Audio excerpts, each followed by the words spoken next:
And there's a lot of playfulness to it. There's playfulness with Jack and Rebecca, with Toby, you know, especially, you know, he and Kate have a lot of playfulness. So I think there's a good balance that goes on. I don't think we ever go too far in one direction without bringing it back to the lighter side.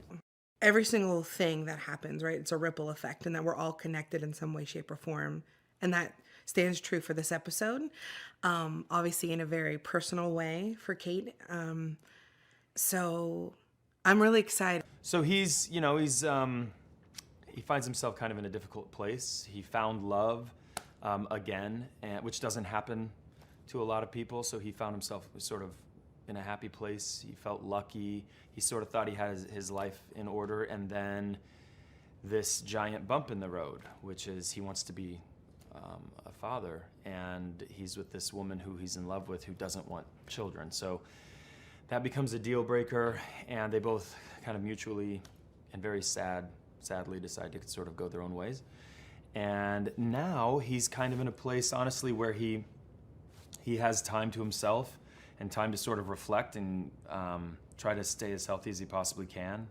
And I think we're gonna see him slow down a bit and look inside a little bit more than he has been, and take a little time with himself and be more comfortable spending time with himself and getting to know himself. I know that that sounds kind of strange because here he is, 39 years old, and it's like he doesn't know who he is yet, but he really doesn't, you know? He's sort of figuring himself out. So he does that. He also reconnects with a few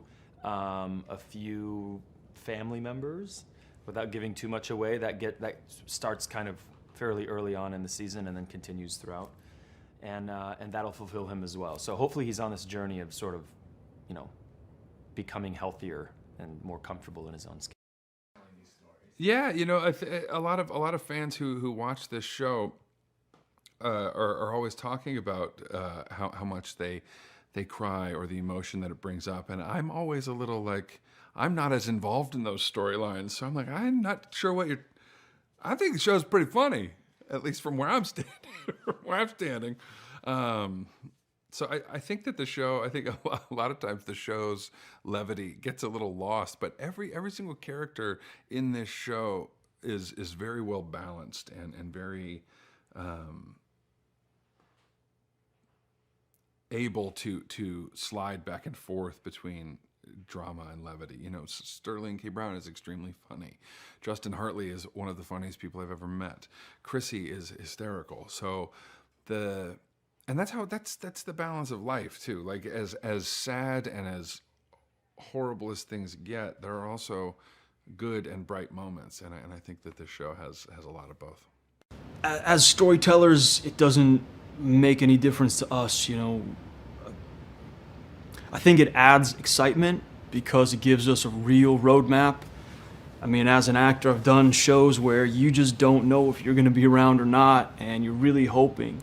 But I think this is also a very confident moment for the audience to invest in their time with us. And they know that we're working toward, I don't want to say an end or a closure or a wrap-up, but we have a lot of time still to spend with this family. And I think it's an exciting thing to be a part of a show that is willing to do that for their audience and willing to do that for themselves. I've seen the end, I know a lot of it, and getting up to it is going to be a lot of fun. Oh my gosh.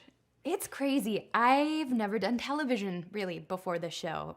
Certainly not 54 episodes of television. So it's hard to, like, think back to the last 3+ years of my life and a show like this that is so emotionally charged and rich. And, I mean, it boggles my mind to think back to some of the stuff we did in season 1.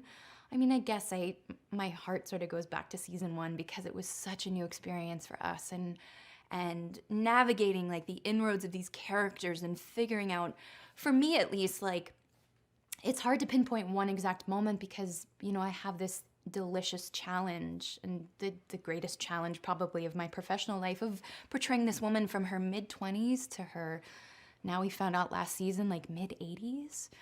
So that's a lot of life, and it was certainly overwhelming initially, but I feel like I really found my groove in the middle of season 1 of, like, you know, not overwhelming myself with having to know every single answer to the story of this woman's life.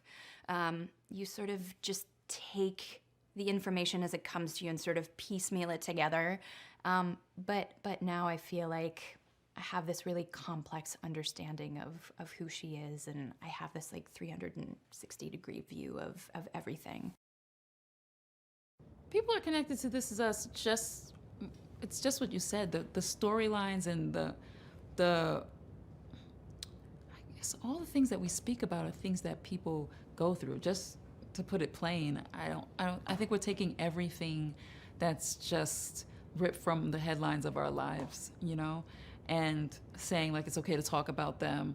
I just did a film, and one of the lines in it was, if it's mentionable, it's manageable. If it's mentionable, it's manageable. And there's something about that resonates in our show of like, if we can talk about this, somehow we can manage this. And it's about not hiding, but sort of revealing ourselves to one another. And you know, saying that, really putting the responsibility of family, you know, the real responsibility is that family has to be there for us regardless, right? And so we keep calling our family to that task of like, I'm gonna reveal this about myself, I need you to still be there for me, that type of thing. And so I think all those things really resonate with people. It's a chance to just kind of see ourselves and be with ourselves and maybe explore the things that we don't usually even talk about. But, you know, if it's mentionable, it's manageable, right? Yeah, so we know that in the finale, Toby shows up and he says, well, they're on their way.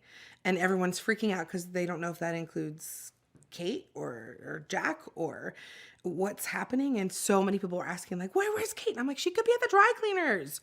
You never know. And because the story, as we've seen in the past three seasons, that nothing is necessarily linear. And so that's great to be playful and to not know where things are headed and what's ahead for each of these characters. But I say not to fret. Yeah. Well, I think, you know, just simply put, I think if you have a show about really heavy, pressing issues that people don't like to talk about all the time, sometimes it ends up looking like the news, right? And it's like, you know, there's something endearing about these characters when you're watching them go through these things that are, yes, they're difficult, but they're very much real life. And they're not on an island where it's like, oh, the Pearsons have all this bad luck. They really don't have bad luck. They have great luck as well. And this is just real life. And sometimes life is hard. But when you can laugh through it and when you can enjoy the good times, I think that's what makes them so endearing and so relatable to everyone else. They're not